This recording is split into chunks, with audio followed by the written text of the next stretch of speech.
ನಾನು ಹೋಗ್ತಾ ಇದ್ದೀನಲ್ಲ ಫ್ರೆಂಡ್ಸ್, ಇಲ್ಲೇ ಪಕ್ಕದಲ್ಲೇ ಏರ್ಪೋರ್ಟದ್ದು ರನ್ವೇ ಇದೆ. ನಾನು ನಿಮಗೆ ಲಾಸ್ಟ್ ವಿಡಿಯೋದಲ್ಲಿ ತಿಳಿಸಿರೋ ಪ್ರಕಾರ ಶಿವಮೊಗ್ಗದಲ್ಲಿ ಯಾಕಿದ್ದೀನಿ, ನಮ್ಮ ಪ್ರಾಪರ್ ಬಂದುಬಿಟ್ಟು ಬಾಗಲಕೋಟೆ ಅಂತ ಹೇಳಿದ್ದೆ ನಿಮಗೆ. ನಮ್ಮದು ಬಾಗಲಕೋಟೆ. ರೀಸೆಂಟಾಗಿ ಒಂದು 6 ಮಂತ್ ಬ್ಯಾಕು ನಂದು ಮದುವೆ ಆಯಿತು. ಸೊ ನನ್ನ ಹೆಂಡತಿ ಸೆಂಟ್ರಲ್ ಜೈಲಲ್ಲಿ ಪೊಲೀಸ್ ಕೆಲಸ ಮಾಡ್ತಾ ಇದ್ದಾರೆ ಅಷ್ಟೇ. ಜೈಲಲ್ಲಿ ನಮಗೆ ಕ್ವಾರ್ಟರ್ಸ್ ಕೊಟ್ಟಿದ್ದಾರೆ. ಕ್ವಾರ್ಟರ್ಸಲ್ಲೇ ಇರೋದು ನಾವು. ನಮಗೆಲ್ಲ ಗೊತ್ತಾಗೋಯ್ತು. ನಾನು ಪ್ರತಿ ಸಾರಿ ವಿಡಿಯೋ ಮಾಡಬೇಕಾದ್ರೆ ಹೊರಗಡೆ ಬಂದುಬಿಟ್ಟು ಸ್ಟಾರ್ಟ್ ಮಾಡ್ತೀನಿ, ಯಾಕಂದರೆ ಒಳಗಡೆಗೆ ವಿಡಿಯೋ ಮಾಡೋಕ್ಕೆ ಪರ್ಮಿಷನ್ ಇರಲ್ಲ. ಸೊ ಹಾಗಾಗಿ ತುಂಬ ರೆಸ್ಟ್ರಿಕ್ಷನ್ ಇರುತ್ತೆ. ಅದಕ್ಕೋಸ್ಕರ ನಾನು ಒಳಗಡೆ ವಿಡಿಯೋ ಮಾಡಿಲ್ಲ. ನೋಡೋಣ, ಮುಂದೆ ಸಮಯ ಬಂದರೆ ಒಂದಿನ ತೋರಿಸ್ತೀನಿ ಒಳಗಡೆ ಹೇಗಿರುತ್ತೆ, ಜೈಲಲ್ಲಿ ಏನು ಎತ್ತ ಅಂತ. ಮೇ ಬಿ ಪರ್ಮಿಷನ್ ಕೊಡಲ್ಲ ಅನಿಸುತ್ತೆ. ಹಬ್ಬ ಅಂದರೆ ನಾವು ನಮ್ಮದು ಕ್ವಾರ್ಟರ್ಸಲ್ಲಿರೋ ನಮ್ಮ ಮನೆ ತೋರಿಸ್ಬೋದು. ಮೇನ್ ಎಂಟ್ರೆನ್ಸು ಒಂದು ಗೇಟ್ ಬರುತ್ತೆ, ಆ ಗೇಟ್ ತೋರಿಸ್ಬೋದು. ಇವತ್ತಿನ ವ್ಲಾಗ್ ಏನು ಅಂತಂದರೆ, ಶಿವಮೊಗ್ಗದಿಂದ ನಿಯರ್ ಇರುವಂತಹ ಒಂದು Tavarekoppa tiger and lion safari ಅಂತ ಒಂದು ಝೂ ಇದೆ. ಆ ಝೂನ ಇವತ್ತು ನಾನು ನಿಮಗೆ ತೋರಿಸ್ಬೇಕಂತ ಹೊರಟಿದ್ದೀನಿ. ನಾನು ಕೂಡ ಫಸ್ಟ್ ಟೈಮ್ ಹೋಗ್ತಾ ಇರೋದು. ಅದಕ್ಕೆ ನನಗೂ ನಿಮ್ಮ ಜೊತೆಗೆ ನನಗೂ ಕೂಡ ಜಾಸ್ತಿ ಎಕ್ಸೈಟ್ಮೆಂಟ್ ಇದೆ, ಹೆಂಗಿರುತ್ತೆ ಏನಿರುತ್ತೆ ನೋಡಬೇಕು ಅಂತ. ಅದೇ ಥರ ಇನ್ನೂ ಇಲ್ಲಿ ಸಿಕ್ಕಾಪಟ್ಟೆ ಎಕ್ಸ್ಪ್ಲೋರ್ ಮಾಡೋವಂಥ ಪ್ಲೇಸ್ಗಳು ಇದ್ದಾವೆ ಶಿವಮೊಗ್ಗದಲ್ಲಿ. ಅಂಡರ್ 20 ಮಿನಿಟ್ಸಲ್ಲಿ ಟ್ರೈ ಮಾಡ್ತೀನಿ ವಿಡಿಯೋ ಹಾಕೋಕ್ಕೆ ಇವತ್ತು. ಮಧ್ಯಾಹ್ನದ ಮೇಲೆ ಹೊರಟಿದ್ದೀನಿ. 3:30 ಆಗಿದೆ ಟೈಮು. 5 ಗಂಟೆಗೆ ಝೂ ಅಲ್ಲಿ ಕ್ಲೋಸ್ ಆಗುತ್ತಂತೆ. ನಾನು ಗೂಗಲಲ್ಲಿ ಟೈಮ್ ನೋಡಿದೆ. ಬೆಳಗ್ಗೆ 10 ಗಂಟೆ ಸ್ಟಾರ್ಟ್ ಆಗಿ ಸಂಜೆ 5 ಗಂಟೆಗೆ ಕ್ಲೋಸ್ ಆಗುತ್ತೆ ಅಂತ ಹೇಳಿದ್ದಾರೆ. ಅದಕ್ಕೆ ನೋಡೋಣ, ಈಗ ಆದಷ್ಟು ಬೇಗ ಹೋಗಿ ನಿಮಗೆ ವಿಡಿಯೋನ ತೋರ್ಸೋಕ್ಕೆ ಟ್ರೈ ಮಾಡ್ತೀನಿ. ಈಗ ನಂಗೆ ಹೆಂಗಾಗಿದೆ ಅಂತಂದರೆ, ಕಂಪ್ಲೀಟ್ ಶಿವಮೊಗ್ಗ ತೋರಿಸ್ಬೇಕು ಅಥವಾ ಬಾಗಲಕೋಟೆ ತೋರಿಸ್ಬೇಕು ಗೊತ್ತಾಗ್ತಿಲ್ಲ. ಯಾವ ಇವೆಲ್ಲ ಆದರೂ ನಾನು ಎಲ್ಲಿರ್ತೀನೋ ಅಲ್ಲೇ ವಿಡಿಯೋ ಮಾಡಿ ಹಾಕ್ತೀನಿ. ಚೆನ್ನಾಗಿರೋ ವಿಡಿಯೋಗಳನ್ನ ನಿಮಗೆ ಆದಷ್ಟು ಕೊಡೋಕ್ಕೆ ಟ್ರೈ ಮಾಡ್ತೀನಿ. ಬೆಳೆಸ್ರಿ, ಹರಿಸ್ರಿ. ನಿಮ್ಮ ಪ್ರೀತಿ ಯಾವಾಗಲೂ ಸದಾ ನಮ್ಮ ಮೇಲೆ ಹೀಗೆ ಇರಲಿ. ಇದನ್ನೆಲ್ಲ ನೋಡ್ತಾ ಇದ್ದರೆ ನನಗೆ ತುಂಬ ಖುಷಿ ಆಗ್ತಾಯಿದೆ. ಯೂಟ್ಯೂಬಿಂದ ದುಡ್ಡು ಬರಲಿ ಬಿಡಲಿ, ನಾನು ನಿಮಗೆಲ್ಲ ವಿಡಿಯೋ ಮಾಡಿ ಹಾಕಬೇಕು, ತೋರಿಸ್ಬೇಕು. ಜನ ನಮ್ಮನ್ನು ಪ್ರೀತಿಸೋದನ್ನು ನಾವು ಹಾಗೆ ಉಳಿಸ್ಕೊಂಡು ಹೋಗ್ಬೇಕು ಅಂತ ಮತ್ತೊಂದು ಛಲ ಹುಟ್ಕೊತಾ ಇದೆ ನಮಗೆ. ನನಗೆ ಮುಂಚೆಯಿಂದನೂ ಗಾಡಿಗಳದ್ದು ತುಂಬಾ ಹುಚ್ಚು. ಕಾರ್ ಆಗಲಿ, ಬೈಕ್ ಆಗಲಿ, ನಾನು ಯೂಸ್ ಮಾಡ್ತಿರ್ತಕ್ಕಂಥ ಗಾಡಿಗಳನ್ನ ಯಾವ ಥರ ನಾನು ಇಟ್ಕೊಂಡಿದ್ದೀನಿ ಅಂತಂದರೆ, ನನಗೆ ಯಾವ ಥರ ಕಂಫರ್ಟೇಬಲ್ ಆಗಬೇಕು ಆ ಥರ ಕಂಫರ್ಟೇಬಲ್ ಆಗಿ ನನ್ನ ಗಾಡಿನ ನಾನು ಇಟ್ಕೊಂಡಿದ್ದೀನಿ. ಇವನ್ ಒಂದು ಬೈಕ್ ಆಗಲಿ, ಒಂದು ಕಾರ್ ಆಗಲಿ, ಕಾರಲ್ಲಿ ಯಾವ ಥರ ಸಿಸ್ಟಮೆಟಿಕ್ ಮಾಡ್ಕೊಂಡಿದ್ದೀನಿ ಅಂತಂದರೆ, ನಮಗೆ ಯಾವಾಗಾದರೂ ಗಾಡಿಲೇ ಮಲಗುವಂಥ ಪರಿಸ್ಥಿತಿ ಬಂದರೆ ಸೀಟ್ನ ಹೆಂಗೆ ಫೋಲ್ಡ್ ಮಾಡಿದರೆ ಕಾರಲ್ಲೇ ಬೆಡ್ ಆಗುತ್ತೆ. ಆ ಥರ ನನ್ನ ಡಸ್ಟರ್ ಕಾರಲ್ಲಿ ನಾನು ಒಂದು ಮಾಡಿಫಿಕೇಷನ್ ಮಾಡಿಸ್ಕೊಂಡಿದ್ದೀನಿ. ಹಾಗೆ ಬೈಕಲ್ಲಿ ಕೂಡ ಹಾಗೆ, ಬೈಕಲ್ಲೂ ಒಂದಷ್ಟು ಸಣ್ಣ ಪುಟ್ಟ ಮಾಡಿಫಿಕೇಷನ್ಸ್ ಮಾಡಿದ್ದೀನಿ. ಮುಂದಿನ ವಿಡಿಯೋದಲ್ಲಿ ಆದಷ್ಟು ನಾನು ನನ್ನ ಬೈಕಿಂದ ಒಂದು ಸಪ್ರೇಟಾಗಿ ಒಂದು ಬೈಕಿಂದ ವಿಡಿಯೋ ಮಾಡಿ ಹಾಕ್ತೀನಿ. ಹಾಗೆ ನನ್ನ ಕಾರಿಂದೊಂದು ವಿಡಿಯೋ ಮಾಡಿ ಹಾಕ್ತೀನಿ. ನಿಮ್ಮೆಲ್ಲರಿಗೂ ಕ್ಲಿಯರಾಗಿ ತಿಳಿಯೋ ಥರ ನಿಮ್ಮ ಗಾಡಿಗಳಲ್ಲೂ ಆ ಥರ ಮಾಡಿಸ್ಕೋಬೋದು ಗುರು, ಏನು ದೊಡ್ಡ ಕಷ್ಟ ಇಲ್ಲ. ಆ ಥರ ನಾನು ನಿಮಗೊಂದು ವಿಡಿಯೋ ಮಾಡಿ ಹಾಕ್ತೀನಿ. ಪಲ್ಸರ್ NS 200 ಗಾಡಿ ಇಟ್ಟಿದ್ದೇನೆ ಮುಂಚೆ. ಆ ಗಾಡಿನ ನಾನು ಮನೆಯಲ್ಲೇ ಬಿಚ್ಚಿಬಿಟ್ಟು ಅವೆಲ್ಲ ಪಾರ್ಟ್ಸ್ಗಳನ್ನ ತಗೊಂಡೋಗಿ ಒಬ್ಬ ಪೇಂಟ್ರ್ ಹತ್ರ ಕೊಟ್ಟು ಪೇಂಟ್ ಮಾಡಿಸಿ ಆ ಗಾಡಿ ಸೇಮ್ ನೋಡೋದಕ್ಕೆ ಡ್ಯೂಕ್ ಥರನೇ ಮಾಡಿದ್ದೆ ಗುರು. ತುಂಬಾ ಚೆನ್ನಾಗಿತ್ತು ಆ ಗಾಡಿ. ತುಂಬ ವರ್ಷ ಇಟ್ಕೊಳ್ಳಿಲ್ಲ ನಾನು, 2 ವರ್ಷ ಮಾತ್ರ ಯೂಸ್ ಮಾಡಿದೆ ಆ ಗಾಡಿನ. ತಿರ್ಗಾ ಅದಾದಮೇಲೆ ಒಬ್ರು ಯಾರೋ ನಂಗೆ ಗೊತ್ತಿರೋರು ಬಂದು ಈ ಗಾಡಿ ನಂಗೆ ಬೇಕೇ ಬೇಕು ಅಣ್ಣ, ಅಷ್ಟು ಚೆನ್ನಾಗಿ ಮಾಡಿಸಿದ್ದೇನೆ ಅಂತ ಗಾಡಿನ ತೊಗೊಂಡು ಹೋದರು. ಹಾಗೆ ಒಂದು ಡಿಯೋ ತೊಗೊಂಡಿದ್ದೆ ನಾನು ಆ ಟೈಮಲ್ಲಿ. ಆ ಗಾಡಿನ ಫುಲ್ಲು ಜೆಟ್ ಬ್ಲ್ಯಾಕ್ ಮಾಡಿಸಿ ಆವಾಗಿನ ಕಾಲಕ್ಕೆ ಅಲಾಯ್ ವೀಲೆಲ್ಲ ಹಾಕಿ ತುಂಬ ಚೆನ್ನಾಗೇ ಗಾಡಿನ ಮೋಡಿಫಿಕೇಷನ್ ಮಾಡಿಸಿ ಇಟ್ಕೊಂಡಿದ್ದೆ ನಾನು. ಬಂತು ಇಲ್ಲೇ ಇದೆ ನೋಡಿ ಫ್ರೆಂಡ್ಸ್.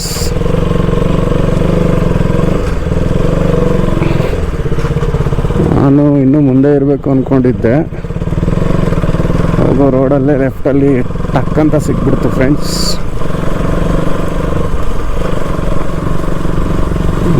ಒಳಗಡೆ ಚೆನ್ನಾಗಿದೆ ಹೋಗೋಕ್ಕೆ. ಗಾಡಿಗಳಿಗೆ ಟಿಕೆಟ್ ಇದೆ ಅನಿಸುತ್ತೆ. ಟಿಕೆಟ್ ಇಲ್ಲೇ ತಗೋಬೇಕು ಮೇಡಮ್? ಎಷ್ಟು?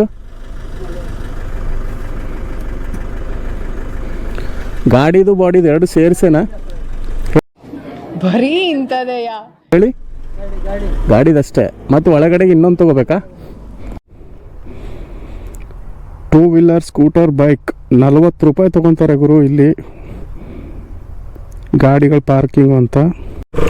ಒಳಗಡೆ ಹೋದ್ಮೇಲೆ ಅಲ್ಲಿ ಇನ್ನೊಂದು ಟಿಕೆಟ್ ತೊಗೋಬೇಕಂತೆ. ಈ ಟಿಕೆಟ್ ಬಂದುಬಿಟ್ಟು ಗಾಡಿಗಳಿಗೆ ಮಾತ್ರ. ಅಲ್ಲಿ ಎಂಟ್ರೆನ್ಸ್ ಫೀಸ್ ಅಂತ ಇನ್ನೊಂದು ಬೇರೆ ಏನೋ ಇರುತ್ತೆ ಅಂತೆ. ಇಲ್ಲಿ ನೋಡಿ ಫ್ರೆಂಡ್ಸ್, ಇದು ಬಂದುಬಿಟ್ಟು ಶಿವಮೊಗ್ಗ ಝೂದ್ದು ಒಂದು ಎಂಟ್ರೆನ್ಸು. ಐ ಲವ್ ಶಿವಮೊಗ್ಗ ಅಂತ ಒಂದು ಬೋರ್ಡ್ ಹಾಕಿದ್ದಾರೆ. ಇದು ಟಿಕೆಟ್ ಕೌಂಟ್ರು. ಒಳಗಡೆ ಬನ್ನಿ ಹೋಗೋಣ. ಇಲ್ಲಿ ನೋಡಿ ನವಿಲು ಯಾವ ಥರ ಆರಾಮಾಗಿ ಕೂತ್ಕೊಂಡಿದೆ. ಕಂಟೆಂಟು ಆ್ಯಕ್ಚುಲಿ ಸ್ವಲ್ಪ ಲೆಂತ್ ಆಗುತ್ತೆ ಅಂತ ನಾನು ಸ್ವಲ್ಪ ಬೇಗ ತೋರಿಸ್ತಾ ಇದ್ದೀನಿ. ಇಲ್ಲಿ ನೋಡ್ರಿ ಮೊಲಗಳು ಯಾವ ಥರ ಕೂತ್ಕೊಂಡಿದ್ದಾವೆ. ಇಲ್ಲಿ ವಿಡಿಯೋ ಮಾಡೋಕ್ಕೆ ತುಂಬ ಕಷ್ಟ ಆಗ್ತಿದೆ. ಗ್ಲಾಸ್ ಹಾಕಿದ್ದಾರೆ, ಅದು ರಿಫ್ಲೆಕ್ಟ್ ಆಗ್ತಾ ಇದೆ ಆ್ಯಕ್ಚುಲಿ. ಇಲ್ಲಿ ನೋಡ್ರಿ ಬಾತ್ ಕೋಳಿಗಳಿದ್ದಾವೆ. ಇವ್ರು ಈ ಥರ ಓಪನ್ ಕೇಜ್ ಮಾಡಿ ಇಷ್ಟು ದೂರ ಕೇಜ್ ಇಟ್ಟರೆ ಅವೆಲ್ಲೋ ಮೂಲೆಯಲ್ಲಿ ಹೋಗಿ ಕುತ್ಕೋತವೆ. ಸೊ ವಿಡಿಯೋ ಮಾಡೋದು ಕಷ್ಟ ಆಗುತ್ತೆ. ಎಷ್ಟೇ ಜೂಮ್ ಹಾಕಿದರೂ ಕಾಣಿಸಲ್ಲ. ಇಲ್ಲಿ ನೋಡ್ರಿ ಮೊಸಳೆ ಅಲ್ಲಿದೆ. ಆಮೇಲೆ ಇದು ಸಣ್ಣದು ಒಂದು ಮೆಶ್ ಥರ ಇದು ಒಂದು ಕೇಜ್ನ ಮಾಡಿದ್ದಾರೆ. ಇದರಲ್ಲಿ ವಿಡಿಯೋ ಶೂಟ್ ಮಾಡ್ಕೊಳ್ಳೋಕ್ಕೂ ಕಂಫರ್ಟೇಬಲ್ ಆಗಲ್ಲ. ಆದರೂ ಇದು ಮೊಸಳೆ ಬ್ಲ್ಯಾಕ್ ಕಲರಲ್ಲಿ ಬರೋ ಮೊಸಳೆ. ಇದು ಸಿಹಿ ನೀರಲ್ಲಿ ಜಾಸ್ತಿ ಇರುತ್ತಂತೆ ಈ ಮೊಸಳೆ. ಬಾವಿ, ಕೆರೆ, ಹೊಳೆ ಆ ಥರದ್ದು. ಈ ಕಡೆಗೆ ಇಲ್ಲಿ ಇನ್ನೊಂದು ಮೊಸಳೆ ಇದೆ. ಇದು ಆ್ಯಕ್ಚುಲಿ ಇದು ಒಂಥರ ಬಿಳಿ ಮೊಸಳೆ ಥರ ಇದೆ. ಇದು ಅದು ಕಪ್ ಕಲರ್ ಮೇಲೆ ಬರುತ್ತೆ. ಇದು ಬಿಳಿ ಕಲರಲ್ಲಿ ಇದೆ ಮೊಸಳೆ. ಇದೊಂಥರ ಬೇರೆ ಜಾತಿ. ಯಾವ್ದಾವ್ದು ಬರುತ್ತೆ ಅಣ್ಣ ಪ್ರಾಣಿಗಳು ಯಾವ್ದಾವ್ದಿದೆ ಇಲ್ಲಿ? ಏನು ಹೇಳಲ್ಲ. ಇಲ್ಲಿ ಕಾಡ್ಕುರಿ ನೋಡಿದ್ರ? ಕಾಡ್ಕುರಿ, ಇದು ಕೃಷ್ಣ ಮೃಗ, ಅದು ನೀಲ್ಗಾಯಿ, ಅದು ಕಾಡ್ಕೋಣ, ಒಂದು ಸಿಂಗಲ್ ಕಾಡ್ಕೋಣ ಇದೆ. ಚಿಕ್ಕಿ ಜಿಂಕೆ ಐತೆ, ಕಡಿವೆ ಇದೆ, ಮತ್ತೆ ಆ ಕಡೆ ಒಂದು ನರಿ ಇದಾವೆ, ಕರಡಿ ಇದೆ, ಮತ್ತೆ ಐನ ಇದೆ. ಐನ ನೋಡಿದ್ಮೇಲೆ ಅದು ಟೈಗರ್, ಲಯನ್ ಇದೆ, ಚಿರತೆ ಇದೆ, ಮ್ಯೂಸಿಯಂ ಇದೆ, ಹಿಪ್ಪೋಪೊಟಮಸ್ ಇದೆ. ಆಮೇಲೆ ಎಕ್ಸಾಕ್ಟ್ ಹೋಗ್ತೀವಿ. ಓಕೆ. ಈಗ ಲಯನ್ ಸಫಾರಿ ಹೋಗ್ಬೇಕಂದ್ರೆ ಜೀಪಲ್ಲಿ ಹೋಗ್ಬೇಕಾ? ನಿನ್ಗೆ ಯಾಕೆ ಆಮೇಲೆ ಅಲ್ಲೇ ಬಸ್ಸಲ್ಲಿ ಅದಕ್ಕೆ ಚಾರ್ಜ್ ಎಷ್ಟು ಮಾಡ್ತಾರೆ? ಅದಕ್ಕೆ ಚಾರ್ಜ್ 200 ರೂಪಾಯಿ ಮಾಡ್ತಾರೆ ಒಬ್ಬರಿಗೆ. ಓಕೆ. ಅಂದರೆ ಟೈಮಿಂಗ್ಸ್ ಏನಾದ್ರು ಇರುತ್ತಾ? ಟೈಮಿಂಗ್ಸ್ ಏನಿಲ್ಲ. 5 ಗಂಟೆವರೆಗೂ ಹೋಗ್ತಾ ಇರ್ತಾರೆ. ಬೆಳಗ್ಗೆ 10 ಗಂಟೆಯಿಂದ ಸಾಯಂಕಾಲ 5 ಗಂಟೆವರೆಗೂ ಹೋಗ್ಬರ್ಬೋದು. ಗಾಡಿಗಳು. ಓಕೆ ಹಾಗೆ. ಅಂದರೆ ಈಗ ಕಾಡಲ್ಲಿ ಕರ್ಕೊಂಡು ಹೋದಾಗ ಯಾವ್ಯಾವ ಥರ ಪ್ರಾಣಿಗಳು ಸಿಗ್ತವೆ ಅದನ್ನೆಲ್ಲ ತೋರಿಸಿ ಕರ್ಕೊಂಡ್ಬರ್ತಾರೆ. ಇದ್ದಾವೆ ಏನದಾವೆ ಎಲ್ಲ ತೋರಿಸ್ಕೊಂಡು ಕರ್ಕೊಂಡ್ಬರ್ತಾರೆ. ಓಕೆ. ತುಂಬ ಥ್ಯಾಂಕ್ ಯು ಸೋ ಮಚ್. ಸಿಕ್ಕಾಪಟ್ಟೆ ಖುಷಿಯಾಗಿದೆ ನನಗೆ. ನೀಲ್ಗಾಯಿ ಅಂತ ಫ್ರೆಂಡ್ಸ್ ಇದು. ಆ್ಯಕ್ಚುಲಿ ನೀವು ಫೋಟೋದಲ್ಲಿ ನೋಡೋದಷ್ಟೇ, ಲೈವ್ ಆಗೂ ಇಲ್ಲೇ ಇದೆ ನೋಡ್ರಿ. ಇಲ್ಲಿ ನಿಂತಿದೆ ನೋಡ್ರಿ, ಕಾಣಿಸ್ತಿದ್ಯಾ ನಿಮಗೆ?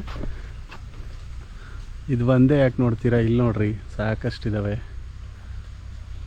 ಒಂಥರ ಇದು ಕುದುರೆ ಥರ ಇರುತ್ತೆ, ಬಟ್ ಆದರೆ ಜಿಂಕೆ. ಇದು ನೀಲ್ಗಾಯಿ ಅಂತ ಒಂದು ದೊಡ್ಡ ಜಿಂಕೆ ಬರುತ್ತಲ್ಲ, ಆ ಥರ ಒಂದು ಜಿಂಕೆಯಲ್ಲೇ ಒಂದು ಬೇರೆ ಜಾತಿಯ ಜಿಂಕೆ ಇದು. ಇವಕ್ಕೆ ಯಾವುದೇ ಥರದ ಬೇಲಿಗಳನ್ನ ಹಾಕಿಲ್ಲ, ಓಪನಾಗಿ ಬಿಟ್ಟಿದ್ದಾರೆ. ಜನಗಳನ್ನ ನೋಡಿದರೆ ತುಂಬ ಹೆದರ್ಕೋತಾವೆ ಇವು. ಹಾಗಾಗಿ ಇವನ್ನ ಕಟ್ಟಿ ಹಾಕಿಲ್ಲ. ಜನ ಬಂದರೆ ತಾವೇ ದೂರ ಹೋಗ್ತವೆ. ಅದಕ್ಕೋಸ್ಕರ ಇವಕ್ಕೆ ಬೇಲಿ ಹಾಕಿಲ್ಲ. ಕಾಡ್ಕೋಣ ಇದೆ ಇಲ್ಲಿದೆ ನೋಡಿ, ಒಂದೇ ಕಾಡ್ಕೋಣ ಇರೋದಿದು. ಈ ಸಿರ್ಸಿ ಮಾರಿಕಂಬ ದೇವಸ್ಥಾನದಲ್ಲಿ ಸಿಗುತ್ತಲ್ಲ ನಿಮಗೆ ನೋಡೋಕ್ಕೆ ಹೋದಾಗ, ಅದೇ ಥರದ ಕಾಡ್ಕೋಣ ಇದು. ಇದು ಬಂದ್ಬಿಟ್ಟು ಜಾಕಲ್ ಅಂದರೆ ನರಿ. ಇದು ಸೇಮ್ ನಾಯಿ ಥರನೇ ಕಾಣಿಸುವಂಥ ಒಂದು ಪ್ರಾಣಿ ಇದು. ಆ್ಯಕ್ಚುಲಿ ಭಾಳ ಇದ್ದಾವೆ ಇಲ್ಲಿ, ಒಂದು 10-15 ಇದ್ದಾವೆ. ನರಿ ಅಂತ ಏನು ಕರೀತಾರೆ, ಆ ಥರದ ನರಿಗಳಿವು. ಇಲ್ಲೊಂದು ಮಲ್ಕೊಂಡಿದೆ. ಅಲ್ಲೊಂದು ಕಲ್ಲು ಮೇಲೆ ಮಲ್ಕೊಂಡಿದೆ, ಆ ಕಡೆ ಒಂದಷ್ಟು ಓಡಾಡ್ತಿದ್ದಾವೆ. ನೋಡೋಕ್ಕೆ ಸೇಮ್ ನಾಯಿ ಥರನೇ ಕಾಣಿಸ್ತವೆ ಇವು, ಬಟ್ ನರಿಗಳು. ನೀವೇ ಯಾವತ್ತಾರು ಎದುರುಗಡೆ ಬಂದಾಗ ಕನ್ಫ್ಯೂಸ್ ಮಾಡ್ಕೋಬೇಡ್ರಿ.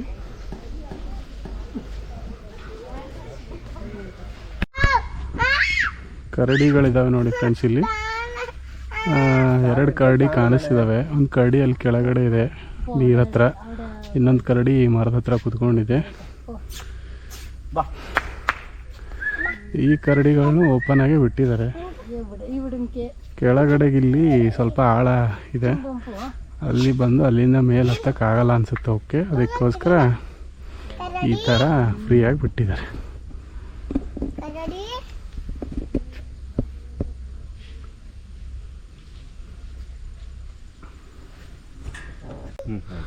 ಇದು ಬಂದ್ಬಿಟ್ಟು ಹೈನ ಒಂದೇ ಕಾಣಿಸ್ತಾ ಇದೆ. ಆ ಕಡೆಗೆ ಅಲ್ಲಿ ಇನ್ನೊಂದು 2-3 ಇದ್ದಾವೆ, ಬಟ್ ಇದು ಇಲ್ಲಿ ಬಂದಿದೆ.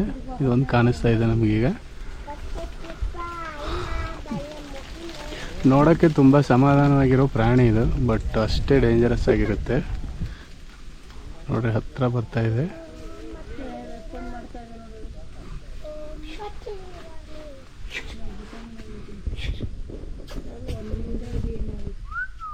ಅಲ್ಲಿದ್ದಾವೆ ಆ ಕಡೆ. ಇಲ್ಲಿ ನೋಡಿ ಫ್ರೆಂಡ್ಸ್, ಇಲ್ಲಿ ಸಿಂಹ ಮಲಗಿದೆ ಅಲ್ಲಿ ದೂರದಲ್ಲಿ. ನಾವು ತುಂಬಾ ಹೊತ್ತು ಕಾದ ಮೇಲೆ ಇನ್ನೇನು ಅದು ಹತ್ರಕ್ಕೆ ಬರಲ್ಲ ಅಂತ ಹೋಗ್ತಾ ಇದ್ವಿ. ಆ ಟೈಮಲ್ಲಿ ಸಿಂಹ ಎದ್ದು ಅಲ್ಲೊಂದಿಬ್ರು ಪ್ರವಾಸಿಗರಿದ್ರು, ಅವ್ರ ಮೇಲೆ ಅಟ್ಯಾಕ್ ಮಾಡೋ ತರ ಬರುತ್ತೆ ಅದು. ಅಲ್ಲಿ ಹತ್ರ ಬಂದ್ಮೇಲೆ ಅದಕ್ಕೆ ಗೊತ್ತಾಗುತ್ತೆ ಅಲ್ಲಿ ಗ್ಲಾಸಿನ ಕೇಜ್ ಇದೆ ಅಂತ. ಆದ್ರೂ ಬಿಡಲ್ಲ ಅದು, ಅವ್ರ ಮೇಲೆ ಅಟ್ಯಾಕ್ ಮಾಡಕ್ ಟ್ರೈ ಮಾಡುತ್ತೆ. ಒಂದಷ್ಟೊತ್ತು ಆಟ ಆಡತ್ತೆ. ಅದನ್ನ ಟೂರಿಸ್ಟು ಏನಿದಾರಲ್ಲ ಅವರು ಎಂಜಾಯ್ ಮಾಡ್ತಾರೆ, ನಾವು ಹಾಗೆ ಎಂಜಾಯ್ ಮಾಡ್ತೀವಿ. ಒಂದಷ್ಟು ವಿಡಿಯೋ ಕ್ಲಿಪ್ಗಳು ಚೆನ್ನಾಗಿ ಸಿಕ್ತು, ಸಿಂಹ ಹತ್ರ ಬಂತು ಅಂತ. ನೋಡಿ ಯಾವ ತರ ಅದು ಹೊಡೆಯಕ್ಕೆ ಬರ್ತಾ ಇದೆ. ಸೊ ತುಂಬಾನೇ ಖುಷಿ ಆಯ್ತು ಇದನ್ನೆಲ್ಲ ನೋಡಿ.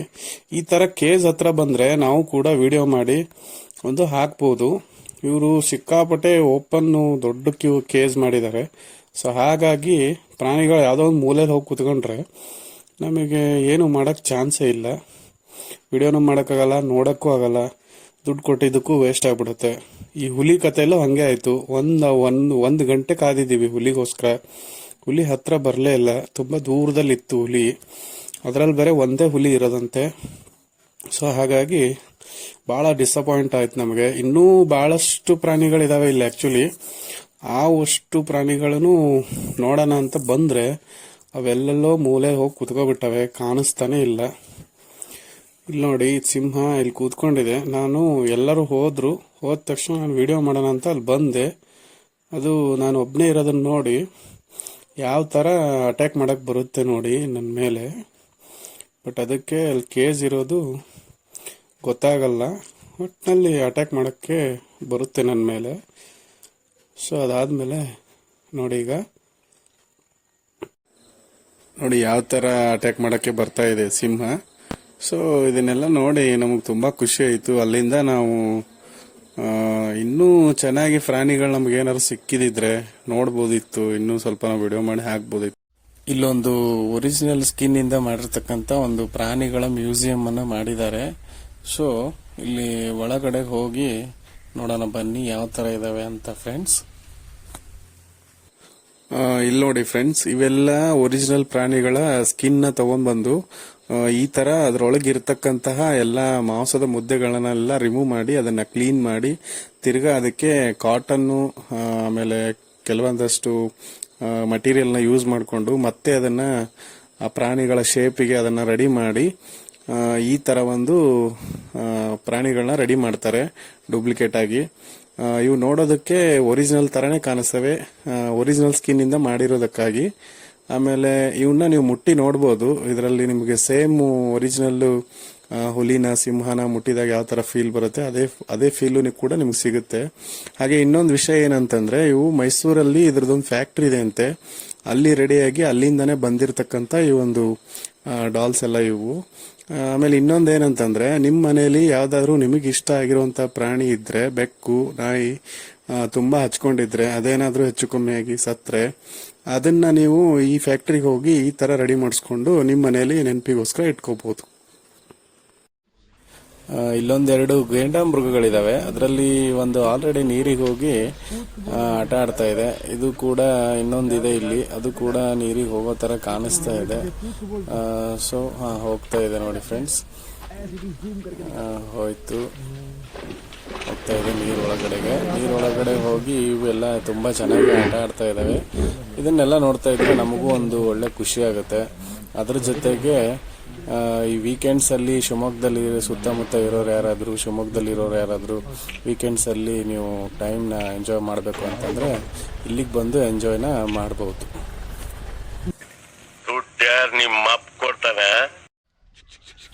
ಆ್ಯಕ್ಚುಲಿ ಇವತ್ತು ನಮಗೆ ತುಂಬ ಬೇಸರವಾಗಿರ್ತಕ್ಕಂಥ ವಿಚಾರ ಏನಂತಂದರೆ, ಇವತ್ತು ತುಂಬ ಪ್ರಾಣಿಗಳನ್ನ ಮಿಸ್ ಮಾಡ್ಕೊಂಡಿದ್ದೀವಿ ಫ್ರೆಂಡ್ಸ್. ನಾವಿಲ್ಲಿ ಚಿರತೆ ಆಗಲಿ ಹುಲಿ ಆಗಲಿ, ಒಂದು ಕಪ್ಪು ಚಿರತೆ ಇತ್ತು, ಅದು ಕೂಡ ತುಂಬ ದೂರದಲ್ಲಿ ಹೋಗಿ ಕುತ್ಕೊಂಡಿತ್ತು ಅವೆಲ್ಲ. ಸೊ ನಮಗೆ ನೋಡೋಕ್ಕಾಗಲಿಲ್ಲ, ಇನ್ನು ವಿಡಿಯೋ ಮಾಡೋಕ್ಕಂತೂ ಆಗಲೇ ಇಲ್ಲ, ಅಷ್ಟು ದೂರದಲ್ಲಿ ಕುತ್ಕೊಂಡಿದ್ವು, ಎಷ್ಟೇ ಜೂಮ್ ಮಾಡಿದರೂ ಆಗಲಿಲ್ಲ. ಸೊ ಆ ಥರ ಒಂದು ಡಿಸಪಾಯಿಂಟ್ ಆಯ್ತು ನಮಗೆಲ್ಲ. ಸೊ ಅದಕ್ಕೋಸ್ಕರ ಇನ್ನು ಮುಂದಿಂದು ದಿನದಲ್ಲಿ ಏನು ಮಾಡ್ಬೇಕಂದ್ರೆ ಈ ಕೇಸ್ಗಳನ್ನ ಒಂಚೂರು ಸಣ್ಣದಾಗಿ ನಿರ್ಮಿಸಿ ಬಂದಿರತಕ್ಕಂಥ ಪ್ರವಾಸಿಗರಿಗೆ ಎಲ್ಲ ಪ್ರಾಣಿಗಳು ನೀಟಾಗಿ ಕಾಣಿಸೋ ಥರ ಒಂದು ಸಿಸ್ಟಮ್ಯಾಟಿಕ್ ಆಗಿ ಮಾಡಿದರೆ ಬಂದಿರತಕ್ಕಂಥ ಪ್ರವಾಸಿಗರೆಲ್ಲರೂ ಖುಷಿಯಾಗಿ ಹೋಗ್ತಾರೆ. ನೋಡಿದ್ರಲ್ಲ ಫ್ರೆಂಡ್ಸ್, ಇದಷ್ಟು ಇವತ್ತಿಂದು ವಿಡಿಯೋದಲ್ಲಿ. ನನ್ನ ಪ್ರಕಾರ ಪ್ರಾಣಿಗಳು ಭಾಳ ತುಂಬ ಕಡಿಮೆ ಇದ್ದಾವೆ ಅಂತ ಅನ್ನಿಸ್ತು. ಆಮೇಲೆ ಇನ್ನೊಂದು ಪ್ರಾಬ್ಲಮ್ ಇಲ್ಲಿ ಏನಾಯಿತು ಅಂದರೆ, ಅವನ್ನ ಓಪನ್ನಾಗಿ ಬಿಟ್ಟಿರೋದ್ರಿಂದ ದೂರ ಹೋಗಿ ಮಲ್ಕೊಳ್ಳೋದು, ದೂರ ಹೋಗಿ ಕೂತ್ಕೊಳ್ಳೋದು ಮಾಡ್ತವೆ. ಈ ವಿಡಿಯೋದಲ್ಲಿ ಝೂಮ್ ಎಷ್ಟಾಗುತ್ತೋ ಅಷ್ಟು ಮಾಡಿ ತೋರ್ಸೋಕ್ಕೆ ಟ್ರೈ ಮಾಡಿದ್ದೀನಿ. ಇನ್ನೂ ಕ್ಲಿಯರಾಗಿ ಸಿಗಲ್ಲ ಅವು, ಯಾಕಂದರೆ ದೂರ ಹೋಗೋದ್ರಿಂದ. ಅಲ್ಲಿ ಟೀ ಕುಡಿಯೋಣಂತ ನಿಲ್ಲಿಸಿದೆ ಫ್ರೆಂಡ್ಸ್ ಗಾಡಿನ. ಅಲ್ಲೊಬ್ಬರು ಝೂದು ಒಬ್ಬರು ಡಿಪಾರ್ಟ್ಮೆಂಟ್ ಅವ್ರು ಸಿಕ್ಕರು, ಅಂದರೆ ಸಿಬ್ಬಂದಿ ಅವರು ಕೆಲಸ ಮಾಡೋರು. ಅವರು ಹೇಳ್ತಾ ಇದ್ರು ಆಫ್ ದ ಕ್ಯಾಮ್ರಾ, ನಾನು ಅಲ್ಲಿ ಕ್ಯಾಮ್ರಾ ಆನ್ ಮಾಡೋಕ್ಕಾಗಲಿಲ್ಲ. ಆಫ್ ದ ಕ್ಯಾಮ್ರಾ ಅವ್ರು ಏನು ಹೇಳ್ತಿದ್ರು ಅಂದರೆ, ನಾನು ಅವ್ರಿಗೆ ಕೇಳಿದೆ, ಏನು sir tiger and lion safari ಅಂತ ಹೇಳ್ತೀರಾ, ಒಂದೇ ಒಂದು ಹುಲಿ ಒಂದೇ ಒಂದು ಸಿಂಹನ ಇಟ್ಕೊಂಡು ಇದ್ದೀರಲ್ಲ ಅಂತ ಕೇಳಿದೆ. ಆವಾಗ ಅವ್ರು ಹೇಳಿದರು, ಈಗ 24ನೇ ತಾರೀಕಿಗೇನೋ ಒಂದು ಹುಲಿ ಒಂದು ಸಿಂಹನ ತರ್ತಾ ಇದ್ದಾರಂತ, ಇನ್ನೊಂದು ತಂದು ಹಾಕ್ತಾರಂತಿದೆ ಝೂ ಒಳಗೆ. ಹುಲಿನ ಔರಂಗಾಬಾದಿಂದ ತರ್ತಾ ಇದ್ದಾರಂತೆ, ಹಾಗೆ ಸಿಂಹನ ಅದು ಇಂದೋರಿಂದ ತರ್ತಾ ಇದ್ದಾರಂತೆ ಹೇಳಿದ್ರು ಅವರು. ಈ ನಮ್ಮ ಗದಗಲ್ಲಿ ಒಂದು ಝೂ ಬರುತ್ತೆ, ಆ ಝೂ ಅಲ್ಲಿ ತುಂಬಾ ಕ್ಲೀನಾಗಿ ಮೇಂಟೈನ್ ಮಾಡಿದ್ದಾರೆ. ತುಂಬ ಚೆನ್ನಾಗಿದೆ ಝೂ ನೋಡೋಕ್ಕೆ. ಆ್ಯಕ್ಚುಲಿ ಯಾವ ಥರ ಇದೆ ಅಂದರೆ, ಒಂದು ಹೋದವ್ರಿಗೆ ಮೋಸ ಅಂತೂ ಇಲ್ಲ. ಈ ಝೂ ಅಲ್ಲಿ 80 ರೂಪಾಯಿ ಟಿಕೆಟ್ ತೊಗೊಂಡ್ರು ನಮಗೊಬ್ಬರಿಗೆ, ಹಾಗೆ 40 ರೂಪಾಯಿ ಬೈಕಿಂದು ಪಾರ್ಕಿಂಗ್ ಚಾರ್ಜ್ ತೊಗೊಂಡ್ರು. ಎಲ್ಲ ಸೇರಿ 120 ರೂಪಾಯಿ ಖರ್ಚು ಮಾಡಿದ್ದಕ್ಕೂ ಈ ಝೂ ಆ್ಯಕ್ಚುಲಿ ನನಗಂತೂ ವರ್ತ್ ಅನಿಸ್ಲಿಲ್ಲ. ವರ್ತ್ ಅನಿಸಿಲ್ಲ ಅಂತಂದರೆ ಯಾಕೆ ವಿಡಿಯೋ ಮಾಡಿ ಹಾಕ್ತೀರಾ ಅಂತ ಅನ್ಬೇಡ್ರಿ. ನಾನು ಫಸ್ಟ್ ಟೈಮ್ ಬಂದಿರೋದಿಲ್ಲಿ, ನೋಡಿರಲಿಲ್ಲ. ನೋಡೋಣ ಏನಾದ್ರು ಚೆನ್ನಾಗಿರ್ಬೋದು ಅಂದ್ಕೊಂಡು ಹೋಪ್ ಇಟ್ಕೊಂಡು ಬಂದಿದ್ದೆ. ಬಟ್ ಅಷ್ಟೊಂದು ಇಷ್ಟ ಆಗಲಿಲ್ಲ. ಇರಲಿ ಪರವಾಗಿಲ್ಲ. ನಮ್ಮ ಗೌರ್ಮೆಂಟವರು ಇದನ್ನೆಲ್ಲ ಸ್ವಲ್ಪ ಕೇರ್ ತೊಗೊಂಡು ಇದ್ರ ಬಗ್ಗೆ ಸ್ವಲ್ಪ ಕಾಳಜಿ ವಹಿಸಿ ಚೆನ್ನಾಗಿರೋದೇನಾದರೂ ಇನ್ನೊಂದಷ್ಟು ಪ್ರಾಣಿಗಳನ್ನ ತಂದು ಹಾಕಿ ಒಳ್ಳೆ ನೀಟಾಗಿ ಮೇಂಟೈನ್ ಮಾಡಿದರೆ ಆಗುತ್ತೆ ಅನ್ಕೋತೀನಿ. ಯಾಕೆ ಈ ಕಡೆಗೆ ಶಿವಮೊಗ್ಗ ಅಂತಂದರೆ ಇದು ಟೂರಿಸ್ಟ್ಗಳಿಗೆಲ್ಲ ಒಂದು ಇಷ್ಟ ಆಗುವಂಥ ಪ್ಲೇಸು. ಇಂಥ ಪ್ಲೇಸಲ್ಲಿ ಈ ಥರ ಇವ್ರು ಮೇಂಟೈನ್ ಮಾಡ್ತಾಯಿದ್ದಾರೆ. ದಯವಿಟ್ಟು ಆ ಥರ ಎಲ್ಲ ಬಿಟ್ಟು ಸ್ವಲ್ಪ ಚೆನ್ನಾಗಿ ಮೇಂಟೈನ್ ಮಾಡಿದರೆ ಇನ್ನೂ ಹೆಚ್ಚು ಜನ ಬಂದು ನೋಡ್ತಾರೆ ಅಂತ ಹೇಳ್ತೀನಿ. ನಿಮಗೆ ನಾವು ಚೆನ್ನಾಗಿರೋ ವೀಡಿಯೋಗಳನ್ನ ಮಾಡಿ ತೋರಿಸ್ಬೇಕು ಅಂತ ನಮಗೂ ಆಸೆ. ಆದರೆ ಇಲ್ಲಿ ಈ ಥರ ಇದ್ದರೆ ನಾವು ಏನು ಮಾಡಿ ಹಾಕೋಕ್ಕಾಗುತ್ತೆ. ಸೊ ಹಂಗಿದ್ದಾಗ ನಮ್ಮ ಕೈಲಿ ಸಾಧ್ಯ ಆದಷ್ಟು ನಾವು ಪ್ರಯತ್ನ ಮಾಡಿರ್ತೀವಿ. ಈ ಸಾರಿ ವಿಡಿಯೋನ ನಾನು ಒಂಚೂರು ಶಾರ್ಟಾಗಿ ಮಾಡೋಣ ಅಂತ ಅಂದ್ಕೊಂಡಿದ್ದೀನಿ. ಯಾಕಂದರೆ ಹೋದ ಸಾರಿ ನಾನು ಅರ್ಧ ಗಂಟೆದೊಂದು ವಿಡಿಯೋ ಹಾಕಿದ್ದೆ ನಿಮಗೆ, ತುಂಬ ಲೆಂದಿ ಆಯಿತು ಅಂತ ಅನ್ನಿಸ್ತು ನನಗೆ. ಅರ್ಥ ಆಯಿತು ಅನಿಸುತ್ತೆ. ಮತ್ತೊಂದು ವಿಡಿಯೋಲಿ ನಾನು ನಿಮಗೆ ಸಿಗ್ತೇನೆ. ಸಬ್ಸ್ಕ್ರೈಬ್ ಮಾಡಿ, ಶೇರ್ ಮಾಡಿ, ಲೈಕ್ ಮಾಡಿ ಅಂತ ಹೇಳ್ತಾ ನನ್ನ ವಿಡಿಯೋನ ಮುಗಿಸ್ತಾ ಇದ್ದೀನಿ. Take care and bye. ಮತ್ತೆ ಭೇಟಿಯಾಗೋಣ. ನಮಸ್ಕಾರ.